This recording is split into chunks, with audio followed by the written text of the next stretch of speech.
Asteroids do not concern me, Admiral. These last points, too accurate for sand people. Shut up, Wesley. Insufficient facts always invites danger, Captain.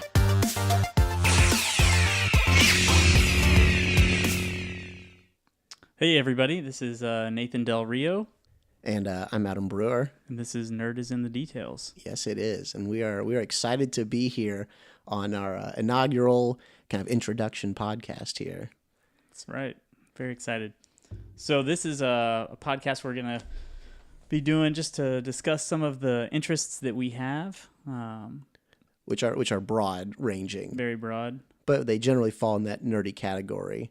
However you want to define that, but I think society overall, if you said what's nerdy, everything they're going to list probably something we want to talk about. Sure. So we've got my personal interests, Star Wars being probably the strongest, with a whole slew of other things like photography and crafting things. I pretty much like to make anything I can get my hands on, building models, all that kind of stuff.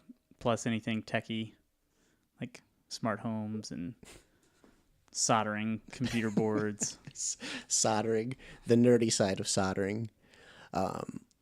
Yeah, and I'm actually along a lot of the same lines. Some of our interests diverge. I have done photography, but I'm not as much of a collector or hobbyist as Nathan.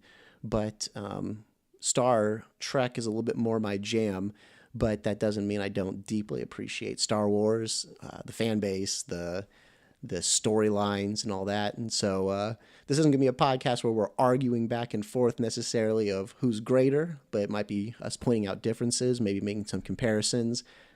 Maybe we'll get into, who would win in a fight type scenarios. Sure. And I would definitely have to say, too, that I am a Trekkie compared to the average Joe. It's like it's your second language. It's my second language. You grew up in Star Wars, but you learned to speak Star Trek. Well, I grew up in both, but Star Wars was just more my forte, for sure. Yeah, and so I'm the exact opposite. Yeah. They're both early in my life. So since Star Wars is your jam, when did Star Wars first come into your life? In a way that you really understood, besides maybe seeing it with your dad. I mean, I saw the original trilogy before the prequels. So I think episode 1 came out in 97. I want to say 97. Oh, we're going to get letters on that one. Yeah. Right? That would be bad. And I remember I went to see that opening day, but I had already seen all the other trilogy of the original trilogy and liked it already. So, but at that point, I can remember that was where I got really into like the collecting the toys and all that, just because the popularity became so renewed. Yeah. In terms of, there was a whole new selection of toys being built. They had little Comtech action figures. I still have all that. Yeah. It still works. It's a little distorted, but so that was kind of the beginning. And then throughout my entire childhood, I read books, although I read more books in adulthood than childhood, and collected throughout. Always saw every movie on opening day until my son broke that record by being born. But can plan on re-picking that up. And then. So when you say opening day, are you talking about like 12 o'clock or 12:01 type opening day? Okay, just general opening day. General opening day, not midnight. That doesn't lessen the experience. I was just curious if it was. Well, I was like a child, elementary age, preteen. You might have begged your parents. Could have happened. My dad, his entire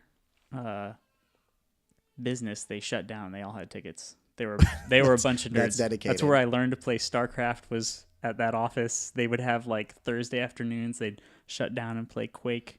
That is awesome. It was awesome. That is fantastic. So, what about you? For me, it started with my dad watching Star Trek: The Next Generation. My dad's not probably what I categorize as a Trekkie. He's certainly of any sci-fi or let's just say nerdy thing outside of boat motor collecting, if that's a nerdy thing. Yeah, maybe we'll talk about that in the future. But we'd watch Star Trek: The Next Generation a lot, and then the pivotal moment. So kind of the thing that really got me started into being a Trekkie was when on TBS, late 90s, early 2000s, they picked up The Next Generation and they, you know, put it into syndication on that. And that was like, you know, like pupils dilating, eyes opening type scenario. And I distinctly remember on Thanksgiving Day, laying in the basement of my aunt's house watching like a marathon of Next Gen, where they had all these episodes where they had like cameo appearances by future big actors or big actors at the time, but just people that weren't from the regular series.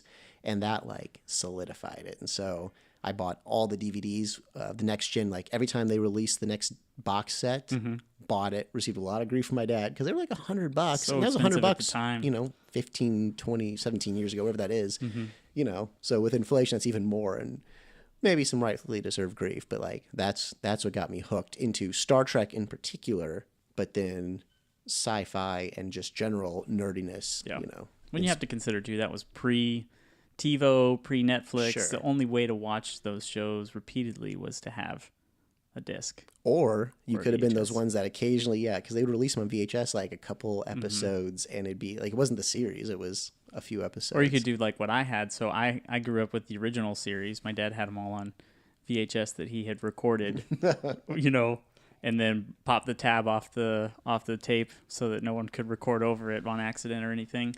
And That's I a would just pro move fast right there. forward through the, you know, the where's the beef commercials and all that kind of stuff. That was how I got introduced into Star Trek, was the originals. That's a great way to start. You know, that's probably, from my opinion, right? My opinion, that would be where to start truly. Even though I started at Next Gen, which I deeply love and above all others, that's the progenitor, like Yeah.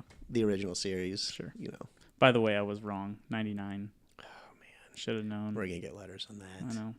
That's okay. I was only like 11, so So while we do want to get into the nerdy details, and that's the point, right? It's right in the name. Nerd is in the details, because you out there who have a deep love for anything, period, are going to know those nerdy details. And we want to come alongside you. We want to get into those nerdy details with you. We want to learn some along the way. As maybe, you know, if we don't really know a full topic, as we're just researching for an episode type deal. But we're going to partner with you on making sure those nerdy details get correct. And like I said, I'm sure you will let us know, because if nothing else, the kind of communities we're trying to reach, they will tell you when you are wrong. it's important to consider too. You know, there needs to be a little grace with this. We have our Yes. things that we're better at, like, you know, actual character things or stuff from the stories. Like, I don't plan on getting any of that wrong. But, you know, I may not care as much about dates, that sort of thing. Just like somebody doesn't care as much about what color a character wore in a certain scene, or, you know, whose lightsaber was what colors, that sort of thing. Yeah, absolutely. I know for me, I'm a big, I don't know, Nathan, we've never talked about this. I'm a big behind the scenes guy. When I get a DVD, especially if it's, or a movie, download, whatever, especially if I've already seen it, so I'm not watching it for the first time for the, you know, sake of learning the movie. The first thing I do is go to special features, and I'm like watching how they made it, how they did it, you know, all that stuff. And that to me is a huge connection point. So I appreciate the storylines when people get into that mythology and mythos of any genre. But I love that technical aspect of how they literally filmed it, what the set was like, you know, what the interactions were like. And, you know, that's as closest to reality TV I'm going to get to. I do with some things, but I don't do that very much. Like Star Wars, I do, just because I love seeing all of the, especially in the last, you know, in 7 and 8, the actual physical props that they used rather than as much kind of computer generated everything. I like seeing how they did that and seeing the cast interacting on the set. And there was a lot of really great content, especially in The Force Awakens bonus features, but generally I don't do that very much, versus I would dive into, you know, reading something that's telling me what's going on in the background of the story. So I would quickly get an audiobook or a real book if I have time to read and, you know, want to find that extra sense of what's there. I remember when I was a kid reading the book for Phantom Menace and just being blown away by how much more was in there. And then when Force Awakens came out, I got the audiobook and I felt like it kind of let me down a little bit. Like it didn't give me that same amount of extra information. So But I still look for that. Do you think everywhere. one was better written, or is it because a different place in your life it just didn't hit you the same way? I mean, I haven't gone back and reread episode 1, Ooh, so that might be something to it do. would be interesting to do, to see it from, an adult's perspective. But I feel like it was better written. Like there was just more content versus the latest, or not the latest, but with Force Awakens, it was kind of just fluff. Okay. Like fluff information, but it didn't give you any real extra character development. Like I didn't feel like I knew Rey better, or I knew Finn better. But I've read other books that gave me some of that, but not from that story. So this is where my knowledge base breaks down. Come from Star Trek, where books were not canon. Now the difference is, and I did some loose math, so you can correct me out there, but there's something like 700 or 553 hours of Star Trek. Wow. So that's all the shows, all the movies and stuff, and the episodes broke down by minutes, added up to hours, all that.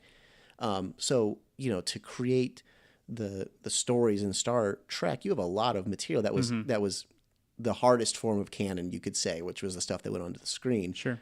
But Star Wars had maybe 152 hours or something with even the worst Christmas specials. Are we talking about the Christmas special? Even that's in there. It's in there, man. But the point is, like, Star Trek, like, books weren't canon. Sure. Well, Star Wars, the books haven't been canon historically either.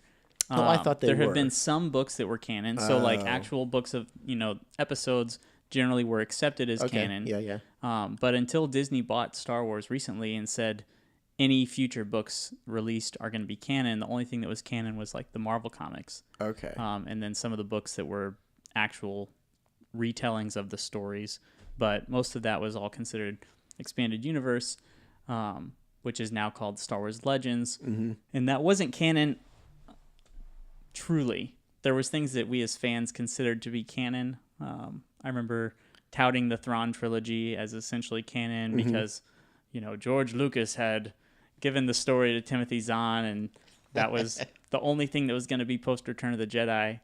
Which that's what got me into all of those books, was the fact that it was, so reliable. And then, 30 books later, now I have to abandon all of that history. So are you familiar with the toy line from Kenner, the original? Of course. I mean, of course you're familiar with it, but like, so they created a lot of their own characters, especially towards the end of the run, as they needed more material to sell, right? Because that was a huge cash cow for Kenner. So are the characters they created out of thin air, are those canon? I know that, so like on the podcast that I was telling you about, the Rebel Force Radio, they refer to some things from Kenner at time to time to just, name a person. Or I have all these card stock printouts that were the back of my Kenner action figures that give the bio of the character. And I have to say that it can't be canon anymore.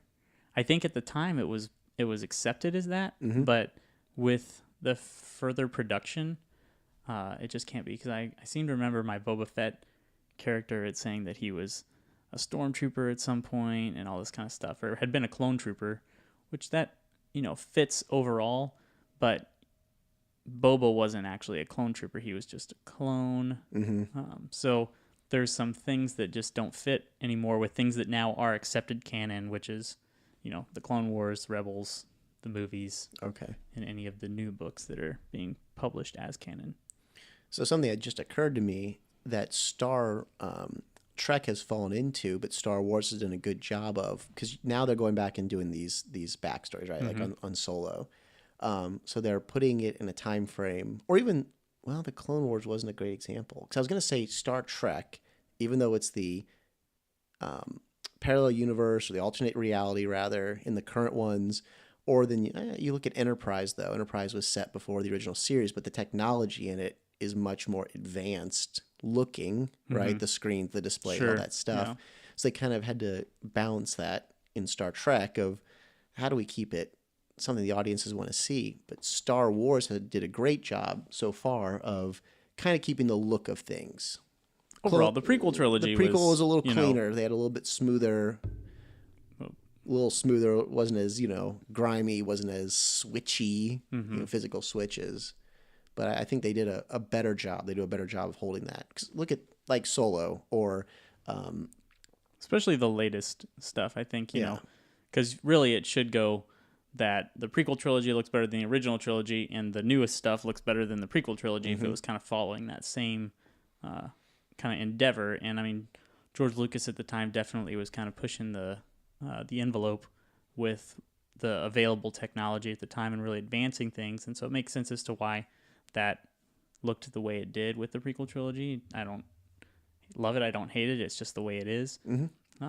But now with Force Awakens and The Last Jedi and Solo, all of those, Rogue One, I think they've done a much better job of maintaining consistency with the original trilogy. Yeah, they kept the aesthetic. And I mean, man, they've done a really good job too of keeping the look of people. Some of the people, I mean, they look like they walked off a set in the 70s, right? Which was what the standard was set by the original trilogy. Sure. That is what that universe looks like. It looks like 70s mutton chops and, heavy hair. Yeah. And they kept it, and kudos to them. That's good stuff. I know there's been some criticism of their inability, like the kind of absence of some of the original races or species and all that kind of stuff from the original trilogy. Like the latest movies haven't had some of those classic species like the hammerheads or snaggletooth. Let's see, Bosk is a Trandoshan.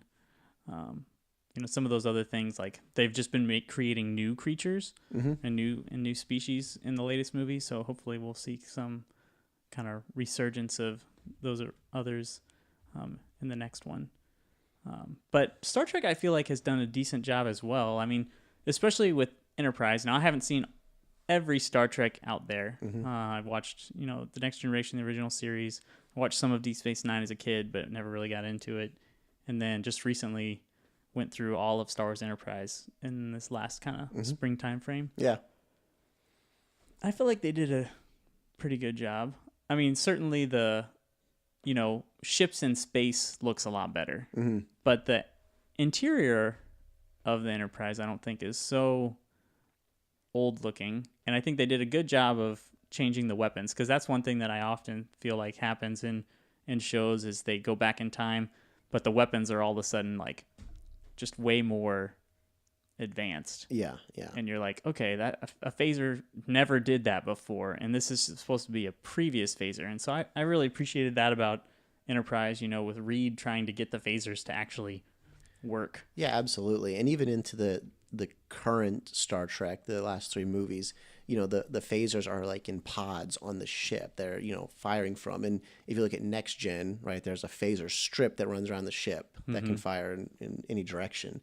So they did give it that antiquated look, and they kept it. And that's a good point. That they didn't do the pitfall of many genres, which is the old weapons are better than the new weapons because the quote unquote old movie is actually filmed, this year. So, speaking of that, as we're drawing to a close here, I want to go over some big news that's coming out. Huge news in the Star Wars world and Star Trek world. Yeah, I'll take the Star Trek. Go ahead and drop that Star Wars. So there's been some big information releases. So I guess it was at the San Diego or San Francisco Comic-Con, San Diego Comic-Con. There's so many Comic-Cons. It's one of the ones in California that starts with San. They released information about the return of Clone Wars. So they're saying there's going to be 12 new episodes. I'm curious to see, because there was, I think, 6 episodes is like in season 6. They're the hidden missions. On Netflix, it's just called season 6. But if you buy the discs, it's the hidden missions because they were never released on television. That cover a little bit of around Order 66, leading up to Order 66, and also Yoda's, like a Yoda arc where it explains how he learns to communicate after death or with Force users that are in the afterlife, that sort of thing. So I'll be interested to see if that's including those 6 plus 6 new ones, or if it's just 12 totally new ones. Unfortunately, it's going to be on Disney's subscription-based only thing, which we've been discussing recently, the trend towards that. Yeah. So that's going to be in 2019. And unlike the CBS one, this one's going to get me. I just know. Like, I've already conceded to the fact that I'm going to end up subscribing to it. So that's been some big information. I'm really excited, hoping that, maybe it'll just do so well that they'll continue on or get something new going. But, you're almost to the end of that story, because once Order 66 happens, it's kind of like, well, then the clone troopers are totally different personalities and all the people that you've come to know and love. And then with the press release on episode 9, which is so uncharacteristic for JJ to release some of the information that he did, listing Mark Hamill in the cast. So that's exciting because a lot of people were really upset to see him die in episode 8. So hopefully he'll return as, more than just kind of a one scene Force Ghost. I'm hoping he'll have some actual kind of story in there. Sure. And then we've now found out that Carrie Fisher is going to be in episode 9 with some previously shot footage from episode 7. And so something that we were talking about, before we started recording here was, what does that mean? Because my thought, and you corrected me on it, I think, from our supposition, my thought was, well, previously shot, I've seen the B-reel stuff, and if I'm watching it in the next film, I'm going to be like, well, this was shot on the planet. I've already seen this. But Sure. You pulled up a good point that it means they're probably not going to digitally replace a young actress's face, or in this case, an old actress's face with Carrie Fisher's or something like that, that they might be grabbing her performance, but digitally replacing backgrounds. Yeah, and stuff. I think and that that's valid. It definitely is a different, has some different kind of impact in terms of, if they do like a Tarkin in Rogue One where they're totally replacing the actor's face and voice and everything and just putting a body in with all the CGI dots on their face versus taking the face and building that into the story and just, CGIing the scenery or the costume or the hair, all that kind of stuff. I think it'll make a difference. Yeah, and I think it's going to make a huge difference because we're just not there yet. Grand Moff Tarkin, it looked great. If we were, flying in the blind, I might say, wow, man, that guy, if I'd never seen anything before of the series, oh man, that actor, that did a pretty good job. He looked a little weird, maybe his motion was weird, but something, I couldn't put my finger on it, but it was fine. I think the young Leia in Rogue One was actually a better It was. than Tarkin. I think it was a better example. Yeah. But it still it was that uncanny valley where you could there was something hard to describe that was wrong. It was Jeff Bridges in Tron all over again. Yeah. And so, yeah, I'm excited to see where they go with that. Sure. And trying to think if there's anything other really, groundbreaking information. Obviously, Billy D. Williams, but that's been known for a little while, so Yeah. that'll be exciting to see. But it's and nice hopefully when- he can really recapture Lando. I feel like he's so smooth. He's got to. He's got to. Yeah. And it's different too, though. When you might have known about it for a while, but known about it means it was the rumor mill. When it's the official announcements or something, Sure. so solid comes A out. Hollywood insider has confirmed. Yeah, exactly. What about Star Trek? What's going on in the Star Trek world? So you kind of touched on it with the CBS, and maybe in a future cast I'll do a rant or we'll do a whole thing about it.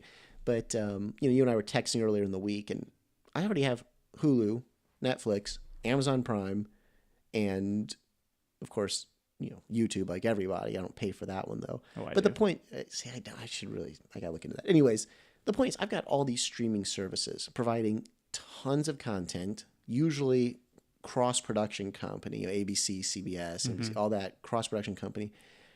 I'm sorry, CBS doesn't make anything that I give any care about besides Star Trek.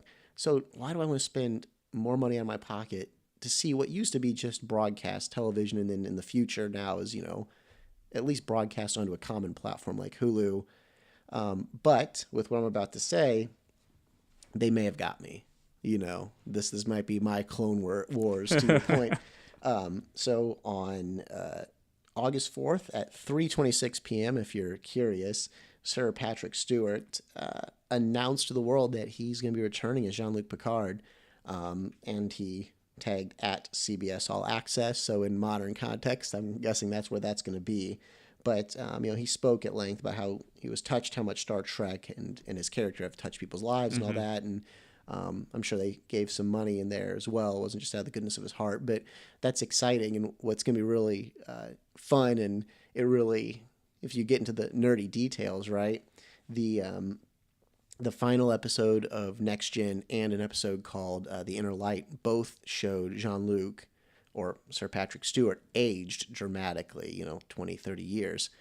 Really? Yeah, because the final episode, All Good Things, it flashes back and forth between the present and then the future. And in the future, Jean-Luc is tending his vineyards, and he's like seeing these minion little people and all kinds of, he's hallucinating, and it's all, of course, Q. Does he have oh, okay. Yeah, it's all Q, playing with it there. It's, anyways.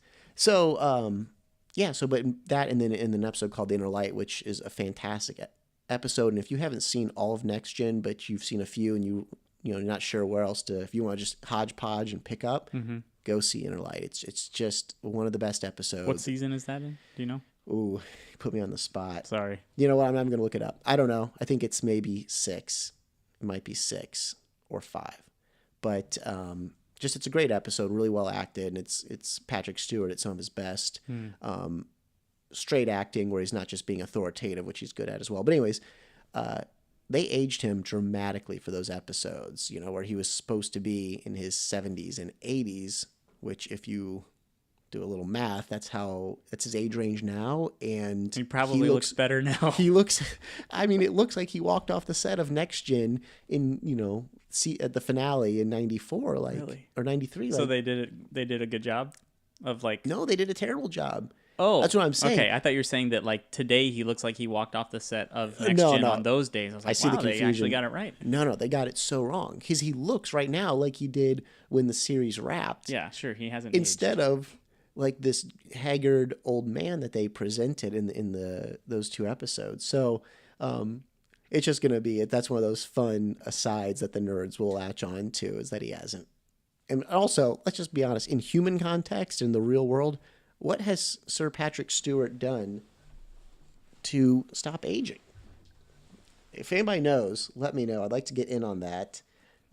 He has a very young girlfriend, right? That could be. I think if we look through all of history, there's many men that have pursued a younger woman to make them feel young. And apparently in this case, maybe he's sucking her life force out, or is this some kind of Star I think Trek that's Beyond probably just scenario. a result of his, the young girlfriend is probably a result of him not aging the way he has, rather than the source. Exactly. So Nathan pulled it up for me. He did what I would not do. It was season 5, episode 25. And I did think I threw season 5 in there. So season 6, you said, but that's that's all right. only one We'll off. forgive you. That's only one I had off. 97. I'm at 90. I was wrong as well. Also, both of us have a lot of hobbies and interests. So I haven't seen Next Gen all the way through probably for 2 years. So there's been other Star Trek, Star Wars, rewatching Back to the Future 6 times when I got on a hook there, the whole series and stuff. So what is the current show that's out right now on CBS All Access? Do you know anything about it? You know what? So I haven't watched it. I refused to watch it. You're talking about Star Trek Discovery? I didn't even know what the name of it was. Yeah, Star Trek Discovery. Yeah. And I think it looks great from the trailers. I'm not pulling the trigger until Jean-Luc's on it. When Jean-Luc's back, I will do it for Sir Patrick, but for everyone else, I'm not doing it. Do you know when it takes place, or the? It's post Next Gen, obviously. TOS, I think. But that shows how little I know because I'm not engaging on it. I'm opinionated about it, and maybe we'll have a further discourse on it in a later episode. Sure. But so the takeaway from this conversation is big stuff is happening for Star Trek, Star Wars. And Adam is not paying for CBS All Access until the big stuff happens. And big stuff is happening for the Nerd is in the Details, this is episode 1. This is the biggest thing that's happened to nerddom probably ever, I can say, with no authority. At least the nerddom in our lives. Exactly. Well, you got anything else? No? All right, well, we're so glad that you listened in. We hope you listen into our next episode. I'm Adam, that's Nathan. This has been Nerd is in the Details.